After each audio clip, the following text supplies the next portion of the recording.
كلشي لايف كلشي لايف. وعواشركم مبروكه ورمضان مبارك كريم عليكم وعلى الامه المغربيه كافه وعلى جلاله الملك الله ينصره والله يشافيه. اليوم كنتواجدوا في المحكمه ديال السيناء في الدار البيضاء من اجل الملف ديال هوية ستار استئنافيه. اليوم كانت الجلسه اللي تاجلات. السبب ديال التاجيل ديالها وهو عدم حضور احد المتهمين اللي هو الزوج، ما حضرش ظروف صحيه، وكما كيعرف الجميع على انهم هما طالبين على ان تكون المحاكمه حضوريه، وهذه هي المحاكمه العادله، خصهم يكونوا حاضرين.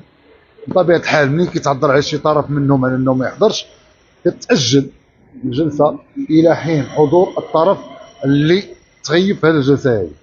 الجديد في الموضوع ولا في الملف ديال هوية ستار اللي هي عائشه الصريدي، من بعد ما توصلنا بواحد التقرير من جمعيه ديال المفتاح وحلول مركز دارنا اللي حتى هي بدورها دارت واحد البحث وواحد تقرير على الاطفال ديال هوية ستار اللي هي عائشه الصريدي، ريتاج ريان وامير، اللي الحمد لله اليوم ريتاج وريان كيتابعوا الدراسه ديالهم مدارس خصوصيه. الحاله النفسيه جد مستقره، مطمئنين ومرتاحين في الجمعيه اللي هما فيها، كيمارسوا حياتهم الطفوليه بحال جميع الاطفال، بحال جميع الاطفال. بالنسبه للرياضات كيمارسوا جميع الرياضات، من تنس، من سباحه، من الركض، من كاراتيه، من كل شيء كيديروه. جميع الرياضات، مفهوم ديال جميع الرياضات. بالنسبه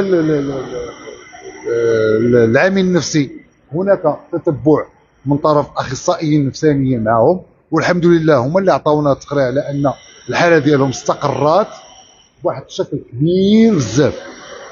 وهذا الاستقرار تولد عليه على ان ريتاج وريان غادي يطلبوا واحد الطلب غريب. شحال هذه طلبوا من الجمعيه على انهم يجيبوا لهم امير هو لو بيبي الصغير، توحشوه وبغاو يكون معاهم.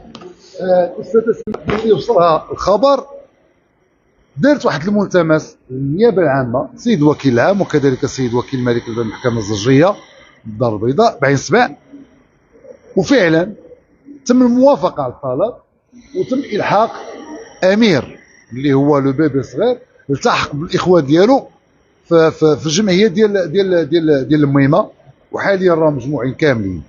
وهناك طلب اخر بعد ما زاد هذا الاستقرار، زاد تاكد لينا على ان الاطفال سامحوا ماماهم وداك الشيء اللي وقع بيناتهم. هذا مسجل ومؤكد، سامحوها. حنا كمنظمه والجمعيه ملي كنشوفوا مصلحه الفضلى ديال الطفل والطفل كيقول حنا سامحنا، يعني هنا حتى حنا خصنا نسامحوا.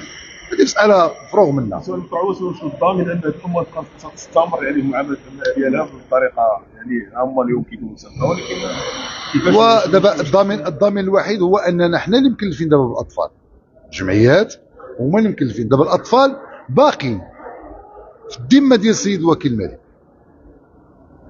وهي ماشي التنازل ديالنا لن يعفيها من المتابعه القانونيه.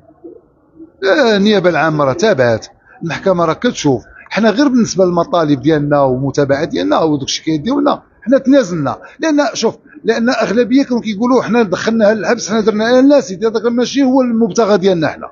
حنا المبتغى ديالنا هما الاطفال يتحماو، الاطفال يخرجوا من ذاك العذاب وذاك التعنيف اللي كانوا كيعيشوه.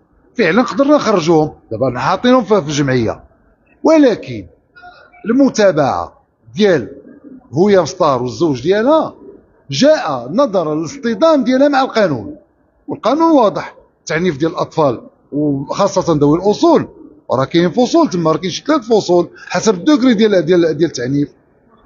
كاينين القدوه السيئه، كاين بزاف ديال الحوايج ربما يمكن كانت وصلت ل 11 متابعه، 11 سق اتهام. هذا ماشي سهل. حنا لا نناقش القضاء ولا نناقش قرار القضاء، وإنما نناقش ما هو إنساني وما هو اجتماعي وأخلاقي. حنا كنا فعلا ملي قدمنا الشكاية من أجل حماية هذوك الأطفال من بطش الأم وتهورها. إذا كان بها شي مرض، بها شي حاجة، الدفاع ديالها راه عندها، راه يعني الناس المسؤولين راه كيشوفوا. ها هي دوزت مده في عكاشه، لو انها كانت بها شي حاجه من المرض عقلي او لا شي حاجه كون راهم تحركوا هما اصلا يديوها تما.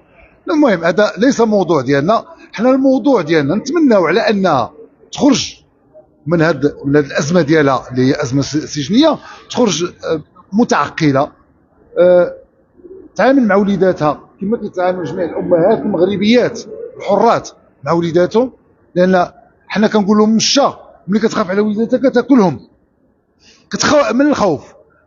حنا السيده دي بغيناها تخاف على ولادها وتحضنهم وتكبرهم بما يرضي الله.